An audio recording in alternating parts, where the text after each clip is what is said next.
Thank you, Fidus.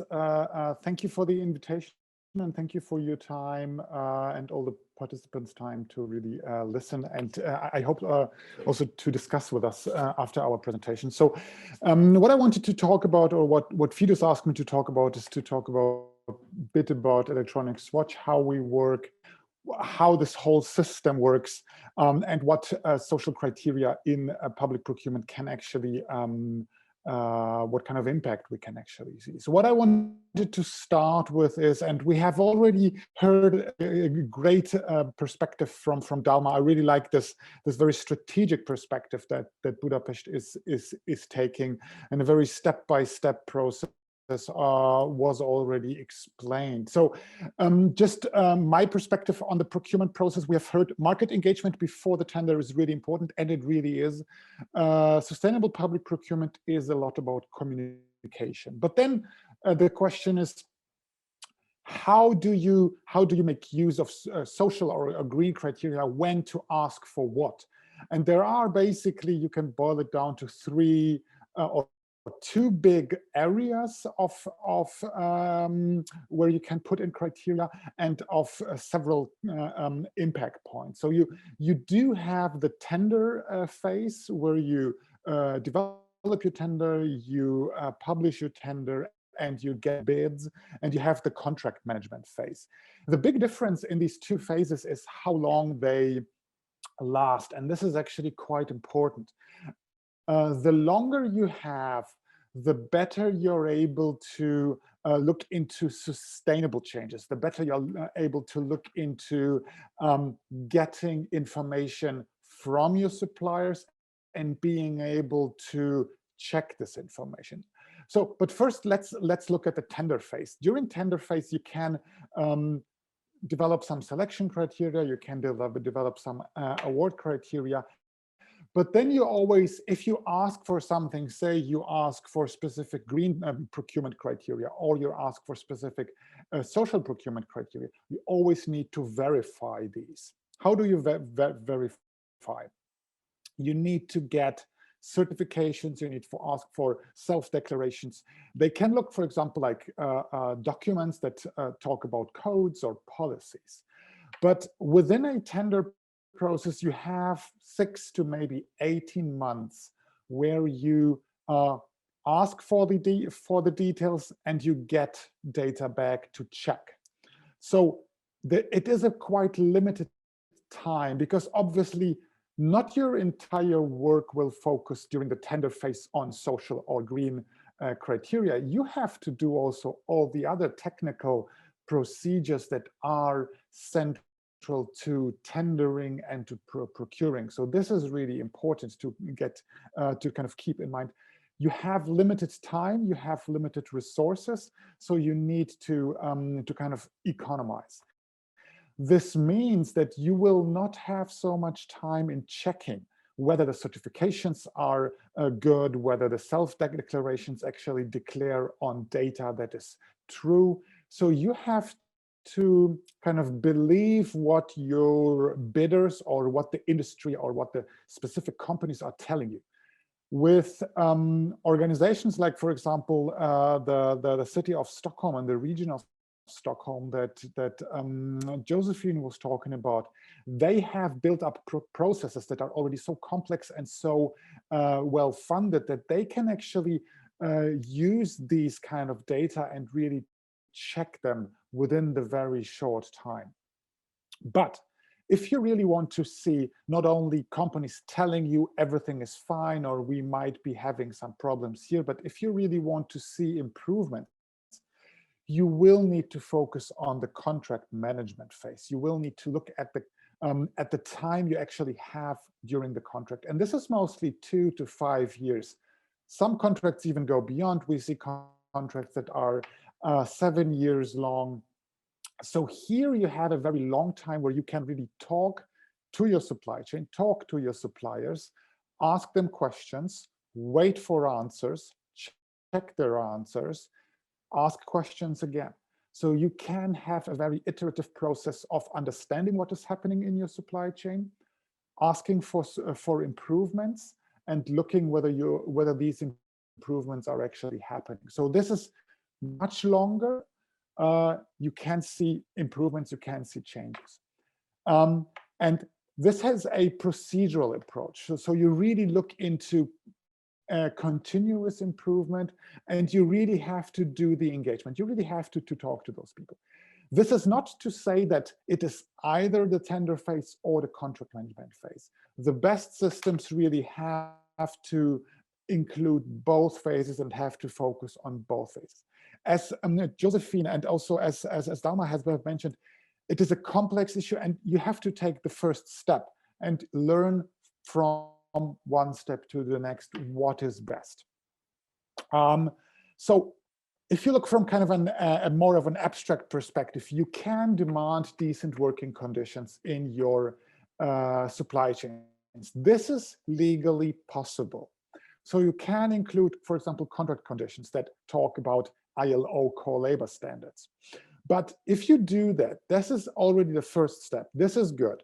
But then the question is, you need to know what is happening in your supply chain. So you need to monitor for this. You need to understand what is happening in the factories that actually produce the products we buy. This is already a challenge, because how do you do this? Do you have the resources to do the audits? Do you have the expertise to do the audits? If you have some potential to do monitoring, then you learn what is happening in your supply chain. But then what you learn, for example, in a factory in a specific country, there is forced labor. So what do you do then? You know about it, how to do this. So you need to have a capability to really engage with your supply chain, to work with them, meaning basically go to the brands, go to the manufacturers, and try to work out some improvement processes. This again needs also quite a lot of resources. This is you need a lot of expertise to be doing that.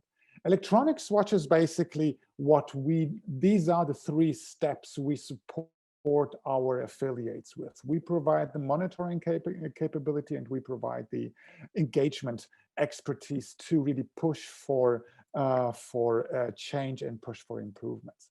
So I talked a bit about engagement. Monitoring is the key to this thing, how you do monitoring. It is very often talked about social audits, how companies do social audits. Social audits are a good tool to understand what is happening in the supply chain for specific issues, for very narrow issues. But if you want to really understand social issues like work time, like wage levels, like, for example, occupational health and safety issues, you have to go beyond social audits. What is also important, and this is, I think, what both speakers have talked about before me, is public procurement that looks into sustainability issues is quite a new thing. So you need to talk to other public buyers that have experience, because you can share actually your experience and you can learn. And these things, this is what electronic swatch is also about, bringing together public buyers that want to make a difference. So just to give you a brief overview, you have already heard from Josephine about 3 of our affiliates. We have 330 affiliates, very much and very many in the UK. The UK is actually one of the leaders in sustainable public procurement, but also countries like Sweden, like the Netherlands, and also Sweden. I've brought with me, so on this map you can see in blue the countries where we have affiliates. And we have also the monitoring partners, mostly in Asia. Obviously, countries like China are known for electronics manufacturing. But don't forget, or maybe you didn't know, but in Hungary you might know, there is also quite a strong electronics manufacturing in Central and Eastern Europe. So we have monitoring partners in Poland, we have monitoring partners in Czechia. We don't have any monitoring partners in Hungary, but we are looking into potential partners, because we know that there is Foxconn in Hungary. there is Flextronics, there is Jabil, there is Sanmina, and there is, I think, a BYD also in Hungary. So Hungary is actually a pretty strong manufacturing base for electronics. So we have in these countries a network of local partners that work there, that do the monitoring there. And I'll give you an overview of what they actually do. So our monitoring, we call it worker-driven monitoring. So the workers are at the center of what we do and what we want to improve on. They are actively involved, so workers can initiate investigations. They are supposed to be involved in solutions, so they should be able to voice what kind of improvement they want to see. For us, transparency is also very important. So workers need to be informed, stay informed after the monitoring report has been released to the brands and to the manufacturers. So they know what is actually happening, and workers need to stay safe. So workers in our process are very often whistleblowers. Whistleblowers are under a huge scrutiny and are often endangered. So they need to be we need to make sure that they are safe. And we do this very strongly through the methodology of how we do the monitoring. So our monitoring partners do interviews with workers off-site, not on the premises of the factories, but outside of factories. This gives workers the safety of that they know that management doesn't look over their shoulder, that supervisors don't look over their shoulder. This is very important to get workers safe. And with this, we can get good and very good monitoring data and monitoring data quality. So we can learn about issues like, for example, harassment issues, sexual harassment issues, or we can learn about issues of forced labor with migrant workers. These are vulnerable workers that are feeling not okay to just talk about these issues. So you have to give them a safe space. Our monitoring partners are local experts, as I already mentioned. So organizations that are located in the countries, that speak the language, that understand the cultures and the customs, that have been working also for years, sometimes decades, on the issues of labor rights. So they are really trustworthy experts for workers. Workers know that when they turn with their issues to our monitoring partners, they will not see negative impacts on their lives. And that is really important. And in the end, I just want to talk about two cases that we can talk about. We have a lot of cases that are ongoing. And for our members, for the public buyers that are members in Electronics Watch, as well as for the brands, so for the industry that work with us, it is very important that they have a trust with us. So we can't talk about every case that is ongoing because we need the trust for engaging, for improving.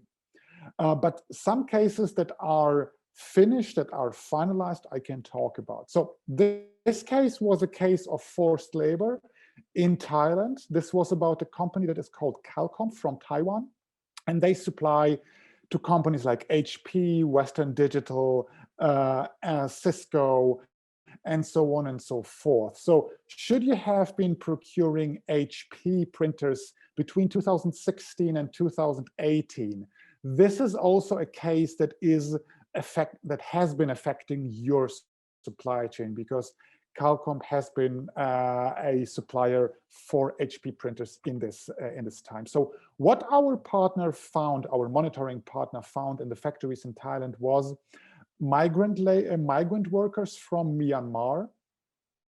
And these migrant workers had to pay excessive recruitment fees. Excessive recruitment fees almost always result into so-called debt bondage. So they have to take debt to pay for this recruitment fees, and then they earn not enough. They, meaning the workers, earn not enough to pay back these debts. So they are really in debt bondage, and they are really in a dire situation. There was also, we found, worker coercion to cover up the excessive recruitment fees. This entire process, with the help of our affiliates that were really talking to HP and all the brands that were involved here, took more than 3 years to really work it out. Within several months, workers got their passports and work permits back. That was pretty easy. But to get these recruitment fees reimbursed, this took really long. But in the end, by the end of last year, we could report that more than 10,000 workers got their money back, which is really, really, really important, because now they could pay back their debts. And they were, for the first time since many years, they were free to do what they wanted to do. The last case I want to talk about is a factory in Indonesia. This factory is producing parts for headphones. And what we found there is that they were using a cleaning solvent that is called toluene. And toluene is actually illegal in the European Union, but not in Indonesia. But the brand, that I'm not allowed to say their name, but this brand actually has a policy that they don't want to use toluene. And so their suppliers should not be using it. What workers were experiencing was respiratory illnesses. They were fainting. Toluene is also very bad for young women and for reproductive functions. And most of these workers were young women. So we had a really problematic situation. What we saw here, again, with the help of public buyers, of our affiliates that used their leverage, was that toluene was replaced with a less toxic solvent. So this was good. Then also the brand as well as the manufacturer put together their money, and they repaired the ventilation systems. And now also workers receive more effective protective equipment. So what I wanted to tell with these two cases is that public procurement can have and does have huge effects on the livelihoods and also the work environment of workers. But to have this effect, you have to take this long-term perspective. You can't expect that the industry will change within one tender, within half a year, or within 6 months, or within even less. This takes time. And the more public buyers ask about improvements, ask about questions and about data, the more the industry will need to improve and to change. So this is why it is really important that more and more public buyers are actually looking into these issues. And with this, I want to thank you. If you have any questions, please do feel free to contact me. And I guess we will also distribute these slides with participants.